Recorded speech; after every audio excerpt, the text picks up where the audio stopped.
بسم اللہ الرحمن الرحیم صلی اللہ علی حبیبہ محمد ووالدیہ وآلہ وسلم۔ حضرات گرامی، پچھلے دنوں ہم نے مرزائیہ جدیدہ کے بانی نمائندہ قادیان مرزا جہلمی اس کی ایک سازش کو بے نقاب کیا۔ اس بدبخت نے قبلہ امام جلالی زیدہ شرفہ کا ایک کلپ چلا کر اور پھر آگے اولیاء کرام کے احوال اور ان پر جو الہامات اللہ کی طرف سے وارد ہوئے، اس پر مرزا نے تبصرہ یہ کیا کہ یہ سب بھی معاذ اللہ دعوی نبوت کے حامل تھے، اور حضرت رابعہ بصریہ رضی اللہ تعالیٰ عنہا سے لے کر حضرت غوث اعظم تک، اور پھر حضرت خواجہ معین الدین چشتی اجمیری، اس طرح تمام اولیاء کرام کہ جن پر اللہ کی طرف سے خاص عنایات ہوئیں، مرزا کا تبصرہ یہ تھا کہ ان سب کو تم لوگوں نے معاذ اللہ کافر کیوں نہیں قرار دیا؟ استغفر اللہ، اتنی بڑی جرت کہ پوری اسلام کی تاریخ ہی یہ مسخ کرنا چاہتا ہے۔ پچھلے کلپ میں بھی ہم نے بیان کیا کہ حضرت غوث اعظم سیدنا شیخ عبد القادر جیلانی، ان کی خدمات اسلامیہ، خدمات دینیہ، یہ ایک ایسا مسلم امر ہے کہ آج تک تصوف کے بڑے بڑے ناقدین بھی اس کا انکار نہیں کر سکے۔ ابن تیمیہ جیسے لوگ آپ کی ان خدمات پر اجماع امت کو نقل کر گئے کہ ان خدمات کا انکار نہیں کیا جا سکتا، اور یہ ایسا بدبخت ہے کہ ہمیں کہہ رہا ہے کہ تم لوگوں نے معاذ اللہ ان کو کافر کیوں نہیں قرار دیا؟ اب ہم نے جب تبصرہ کیا، اس کو چیلنج دیا، یہ طرح طرح سے بھاگنے کی کوششیں کر رہا ہے۔ کبھی کہتا ہے کہ ہمارے کلپ کو کاٹ کر لگایا گیا، کبھی کہتا ہے کہ ہم اپنا موقف دے چکے قادیان کے بارے میں۔ اب ان دونوں باتوں کا ہم جائزہ لیتے ہیں اور اس آن لائن نمائندہ قادیان اور دعوی مجددیت کے حامل کو آن لائن ہی مناظرے کا چیلنج دیتے ہیں۔ سب سے پہلے ہم یہ کلیئر کریں کہ ہم نے جو تبصرہ کیا وہ بالکل بجا ہے اور اس میں کوئی ہیرا پھیری نہیں ہے۔ یہ اس کا بیان ایک دفعہ سن لیں، جو قبلہ امام جلالی زیدہ شرفہ کے بیان پر اس نے تبصرہ کیا، یہ کلپ موجود ہے۔ صرف یہ کہے کہ میرا اللہ تعالیٰ کے ساتھ رابطہ ہے اور وہ مجھے احکام بتا دیتا ہے، تو یہ بھی دعوی نبوت ہے۔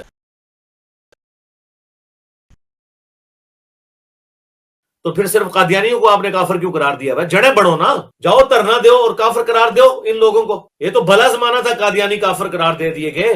آج کے دور میں کبھی بھی یہ کام نہیں ہو سکتا تھا،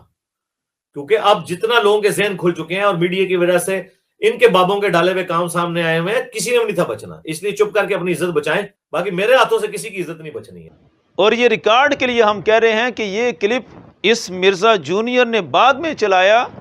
اس مرزا سینئر کے پیروکاروں نے برطانیہ میں پہلے چلایا تھا، وہ اس پر تبصرہ دے چکے، پہلے انہوں نے تبصرہ کیا، اور یہی تبصرہ پھر مرزا جونیئر نے آ کر پکڑ لیا اور آ کر یہی باتیں کی کہ تم لوگوں نے اتنے اتنے بڑے لوگوں کو، اتنی اتنی مقدس ہستیوں کو معاذ اللہ ہم سے کہنے لگا کہ کافر کیوں نہیں قرار دیا، اور بھلا زمانہ تھا کہ قادیانیوں کو کافر قرار دے دیا۔ آج کے زمانے میں ایسا ہو نہیں سکتا۔ یہ اس کا بیان موجود ہے۔ کس زبان سے مرزائیہ جدیدہ کے پیروکار اب اس بیان کی تردید کرتے ہیں؟ بیان واضح ہے۔ اب پہلے اس بیان پر حقیقت سمجھیں۔ یہ جو پچھلے بیانات میں کہتا ہے کہ ہم ان کو کافر مانتے ہیں، وہ کیوں مانتا ہے ان کو کافر؟ کافر اس لیے مانتا ہے، وہ بھی اس نے اپنا گولڈن ورڈ دیا ہوا ہے، خود اس کی زبان سے سن لیں۔ تو ہمیں کافر کہہ رہا ہے، پھر ہم حق رکھتے ہیں کہ ہم اسے کافر کہیں، اور میں نے کئی دفعہ یہ گولڈن کوٹ اپنا بیان کیا ہے لوگوں کے سامنے کہ اگر قادیانی ہمیں کافر کہنا چھوڑ دیں تو ہم ان کو کافر نہیں کہیں گے۔ تو یہ اس کا گولڈن ورڈ ہے، اقوال زری میں سے ہے، سونے سے لکھا ہوا اس کا ذاتی جملہ جو اپنے گمان کے مطابق سمجھا ہوا ہے۔ یہ کہتا ہے کہ اس لیے کافر کہیں گے کہ وہ ہمیں کافر کہتے ہیں، اور آج اس نے اپنے اس تبصرے میں واضح کر دیا، جس پر میں تفصیلی کلپ دے چکا ہوں کہ بھلا زمانہ تھا کہ ان کو کافر قرار دے دیا، آج کے زمانے میں ایسا نہیں ہو سکتا۔ یہ جملہ اس کے خبث باطن کو ظاہر کر رہا ہے کہ یہ دراصل جو واردات کر رہا تھا کہ وہ ہمیں کافر کہنا چھوڑ دیں تو ہم بھی ان کو کافر کہنا چھوڑ دیں گے، یہاں اس نے وعدے کر دیا کہ یہ ان کو کافر نہیں مانے گا۔ یعنی کتنے کھلے الفاظ میں جب کہہ رہا ہے کہ بلا زمانہ تھا، یعنی میرے سے پہلے جو کافر قرار دے دیا تو دے دیا، اس کے ہوتے ہوئے ایسا نہیں ہو سکتا تھا، یعنی اپنا تو اس نے موقف دے دیا، اس لیے یہ بات اس نے بالکل واضح کر دی، اس میں اب کوئی دوسری رائے نہیں ہے۔ اب رہا مسئلہ امام جلالی زیدہ شرفہ کے بیان کا اور مرزائیہ جدیدہ کے تبصرے کا کہ کیا کشف و الہام یہ دعوی نبوت ہوتا ہے، اور جنہوں نے بھی کشف و الہام کا دعویٰ کیا کیا ان کو معاذ اللہ نبی مانا جائے گا، ان پر دعوی نبوت کا الزام آئے گا؟ اس پر میں نے پہلے بھی 4 آیات پیش کر دی تھیں کہ 4 آیات میں اللہ رب العزت نے اپنا کلام مخلوق کے ساتھ ذکر کیا ہوا ہے۔ قرآن مجید میں اوحینا الی ام موسیٰ یہ بھی موجود ہے، اوحی ربک الی النحل یہ بھی موجود ہے، حضرت خضر فرما رہے ہیں ما فعلتہ عن امری، اسی طرح حضرت عیسیٰ علیہ السلام کے حواریین کی طرف اللہ کا کلام ہے اوحیت الی الحواریین۔ کتنے کتنے مقامات پر اللہ رب العزت نے اپنے پیاروں کے ساتھ کلام فرمایا، لیکن تقسیم یہ ہے کہ یہ کلام الہام ہوتا ہے، اور جو وحی کا دعویٰ کرے اور جو ایسے احکامات کا دعویٰ کرے کہ جس سے ناسخ منسوخ ثابت ہوتا ہو، حلال کو حرام سمجھا جائے اور حرام کو حلال سمجھا جائے، یہ کلام اور یہ احکامات کا دعویٰ کرنا یہ دعوی نبوت کو مستلزم ہے، اور یہی ہمارے امام جلالی زیدہ شرفہ نے بیان کیا تھا۔ آج میں اس کو یہ حوالہ بھی دکھا دیتا ہوں کہ تفصیل کے ساتھ بخاری شریف میں ہی یہ موجود ہے، بخاری شریف کی شرح فتح الباری کتاب العلم کے اندر ہی پہلی جلد میں ہی یہ مسئلہ موجود ہے۔ تو یہ فرما رہے ہیں اس مقام پر، اور یہی ہمارے امام جلالی زیدہ شرفہ نے بیان کیا تھا فَمَنِ ادَّعَىٰ أَنَّ هُنَاكَ طَرِيقًا أُخْرَىٰ يَعْرِفُ بِهَا أَمْرَهُ وَنَهْيَهُ غَيْرَ الطُّرُقِ الَّتِي جَاءَتْ بِهَا الرُّسُلُ يَسْتَغْنِي بِهَا عَنِ الرَّسُولِ فَهُوَ كَافِرٌ يُقْتَلُ وَلَا يُسْتَتَابُ۔ یہ بیان کیا گیا جو شخص یہ دعویٰ کرے کہ اس کے پاس ایک الگ ہی طریقہ ہے، یعرف بها امرہ ونہیہ، کہ اپنے انوکھے طریقے سے وہ اللہ کا امر اور اللہ کی طرف سے جو ممانعت ہے اس کو پہچان لیتا ہے، اور وہ طریقہ ایسا ہے خیر الطرق التی جاءت بها الرسل، کہ ان طریقوں کے علاوہ ہے کہ جو طریقہ رسولوں کا دیا ہوا ہے۔ ایسا دعویٰ کرنا یہ ہے دعوی نبوت کو مستلزم۔ ان احکامات کا دعویٰ کرتا ہے کہ جو نبوت کے احکامات سے ہٹے ہوئے ہیں، کسی نبی کی شریعت کے تابع نہیں ہیں، تو ایسی صورت میں وہ دعوی نبوت کو مستلزم ہے۔ اور اسی کو آگے فرماتے ہیں کہ وہی دعویٰ تستلزم اثبات نبوت بعد نبینا، کہ یہ وہ دعویٰ ہے، یعنی احکامات کا دعویٰ کرنا کہ وہ احکامات جو رسولوں کے طریقے کے علاوہ اسے حاصل ہوں، یہ دعویٰ اپنی ذات کے لیے نبوت کو ثابت کرنا ہے۔ کیوں کہ وہ یہ کہتا ہے انہ یعمل بمقتضاہ، کہ وہ اپنے جو اس پر الہامات ہیں انہی پر وہ عمل کرتا ہے، انہی کے تقاضوں کو پورا کرتا ہے۔ من غیر حاجت منہ الی کتاب ولا سنہ فقد اثبت لنفسہ خاصۃ النبوہ۔ اس میں یہ واضح بتایا گیا کہ وہ ساتھ یہ واضح کہے کہ اسے اب کتاب و سنت کی کوئی حاجت نہیں ہے، تو کتاب و سنت کے معارض، کتاب و سنت کی حاجت کے بغیر جو بھی احکامات کا دعویٰ کرے جس سے کتاب و سنت منسوخ ہو کر رہ جائیں، وہ دعویٰ نبوت ہے۔ اور یہ دعویٰ تاریخ میں صرف اور صرف انہی لوگوں نے کیا کہ جنہوں نے اپنے آپ کو نبی ثابت کرنے کی کوشش کی اور ساتھ ساتھ دعویٰ نبوت کیا۔ مرزا قادیانی نے یہی دعویٰ کیا، اس نے درجنوں احکامات منسوخ کر کے رکھ دیے۔ جہاد کے منسوخ ہونے پر وہ کہتا تھا میں 50 کتابیں لکھ دوں گا، یہاں تک اس کے دعوے تھے۔ تو یہ مرزا قادیانی کے جو شیطانی الہامات تھے وہ اتنے واضح تھے کہ وہ بار بار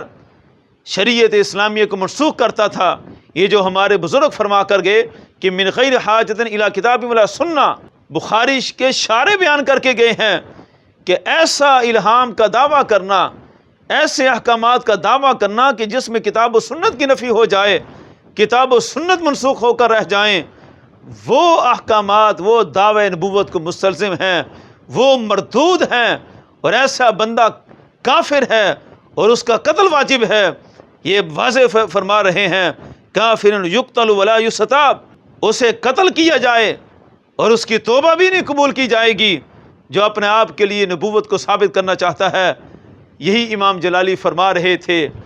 کہ وہ دعویٰ کرے کہ میرا اللہ سے رابطہ ہے اور وہ مجھ کو احکام بتا دیتا ہے، آگے ساتھ ہی یہ وضاحت ہے کہ احکامات سے مراد وہ احکامات کہ جو کتاب و سنت میں نہ ہوں، کتاب و سنت کے معارض ہوں، جس سے کتاب و سنت پر حرف آ جائے۔ اور ہمارے اولیاء کرام نے ایسا دعویٰ تاریخ میں کبھی نہیں کیا کہ جس سے کتاب و سنت پر حرف آئے،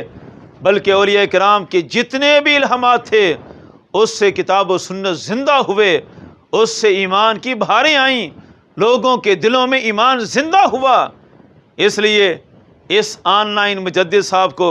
ہم نے یہ کتاب دکھا دی ہے کہ امام جلالی زیدہ شرفہ جو فرما رہے ہیں کتابوں میں بھی بالکل وہی موجود ہے، تیرا تو صرف دعویٰ ہے کہ میرا جو ہے وہ کتابی دین ہے، کتابوں میں یہ کچھ لکھا ہوا ہے، اب ہمت ہے تو اس کی نفی کر کے دکھا یا ان کو بھی معاذ اللہ کافر بتا کر دکھا۔ اور تم نے جو دعویٰ کیا کہ سارے فرقہ باز آن لائن مناظرہ کیوں نہیں کر لیتے، سب سے پہلے تو میں یہ کہوں گا کہ پوری دنیا میں نہیں، اسلام کی ساری تاریخ میں تیرے سے بڑھ کر کوئی فرقہ باز نہیں آیا۔ جتنے بھی بڑے بڑے فرقہ باز آئے،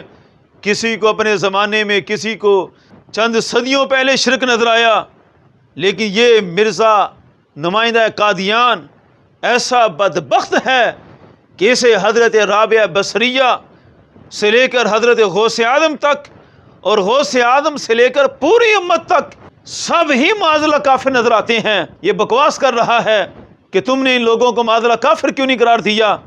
اتنے بڑے اولیاء کرام جن کے خدمات اسلامیہ سے اسلام زندہ ہوا، یہ معاذ اللہ ان سب کو کہتا ہے معاذ اللہ کافر،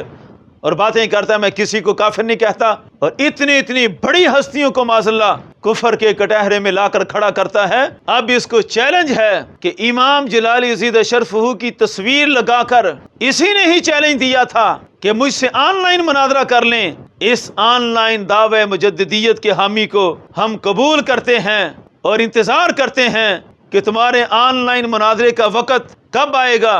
کب تم اپنی بات کو ثابت کرو گے۔ تمہیں اب ثابت کرنا ہوگا۔ ہم نے قرآن کی 4 آیات سے ثابت کیا کہ اولیاء کرام کے ساتھ، غیر انبیاء کے ساتھ اللہ کا کلام یہ کوئی محال نہیں ہے، یہ الہام ہوتا ہے جو کسی نبی کی نبوت کے تابع رہتا ہے، نئی نبوت کا اعلان نہیں ہوتا۔ قرآن نے اس کو بیان کیا ہوا ہے۔ مرزا قادیانی نئی نبوت کا حامل تھا، اس نے نئے احکامات نافذ کیے، اس نے نبی کریم صلی اللہ علیہ وسلم کی شریعت مطہرہ کو منسوخ کیا۔ اتنا بڑا فرق ہے۔ اب یہ چونکہ ہمیں کہہ رہا ہے تم نے کافر قرار کیوں نہیں دیا، اب اس موضوع پر ہمیں انتظار رہے گا کہ قرآن کی آیات سے کلام کرے اور بخاری شریف کی احادیث لے کر آئے اور علمی سرمایہ لے کر آئے جس سے یہ ثابت کر سکے کہ اولیاء کرام کا الہام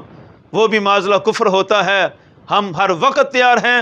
جب چاہے گا، جس وقت چاہے گا آواز دے گا۔ انشاءاللہ اللہ کے فضل اور توفیق سے حضرت غوث اعظم کے یہ غلام میدان میں رہیں گے اور اس کے باطل اور مکر و فریب کا پردہ چاک کر کے رہیں گے۔ تاجدار ختم نبوت زندہ باد، زندہ باد۔ تاجدار ختم معصومیت زندہ باد، زندہ باد۔